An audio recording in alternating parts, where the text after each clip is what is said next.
La leucémie lymphoïde chronique est la leucémie la plus fréquente de l'adulte. C'est une maladie qui a une évolution très variable avec des formes indolentes et au contraire d'autres plus agressives.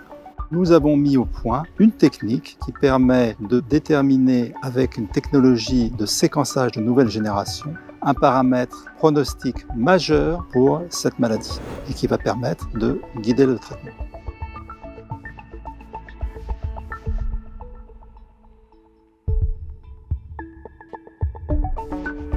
Pour réaliser ce test, on part d'une prise de sang où on va extraire l'ADN, parfois l'ARN, des cellules leucémiques. La phase d'après est de faire une amplification du gène d'intérêt, le gène d'immunoglobuline, partie variable, que l'on va après mettre sur un séquenceur.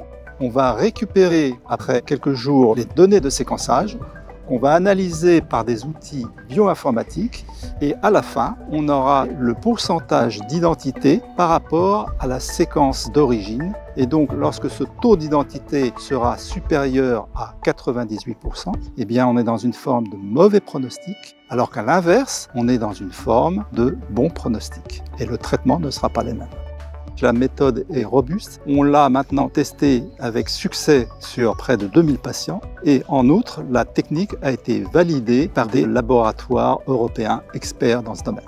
La prochaine étape, c'est de trouver un partenaire industriel avec qui on aurait la possibilité de faire des kits vendus à tous les laboratoires de façon à permettre à un maximum de patients de profiter de cette technologie.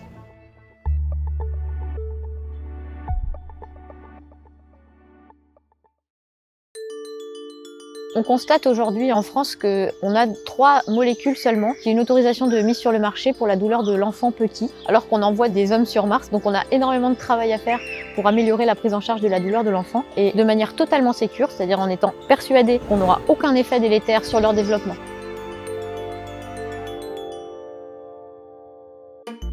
On s'est rendu compte avec le docteur Patrick Delmas, un chercheur qui travaille à Marseille, que la mépiramine qui était mise sur le marché comme un antihistaminique, qu'on s'applique pour les piqûres de moustiques, en fait inhibait des canaux sodiques qui transmettent la douleur. Et donc ce repositionnement de la mépiramine à cette visée antalgique nous a permis une utilisation par voie topique dans les douleurs neuropathiques périphériques.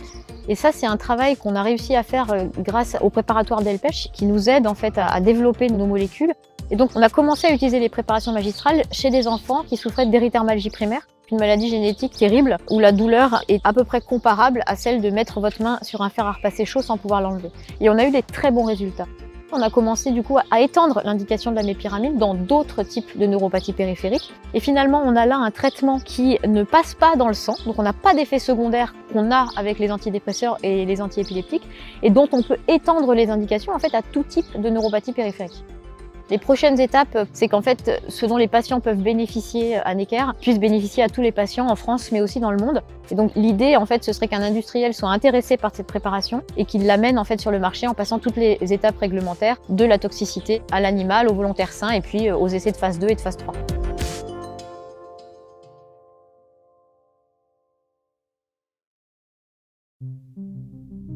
En radiologie interventionnelle, nous sommes spécialisés dans les traitements guidés par l'image. Il s'agit à partir d'un scanner d'aller insérer une aiguille dans une tumeur pour la brûler et la détruire. Nous avons créé un algorithme qui nous permet d'analyser la tumeur afin d'améliorer l'efficacité et la sécurité de nos traitements.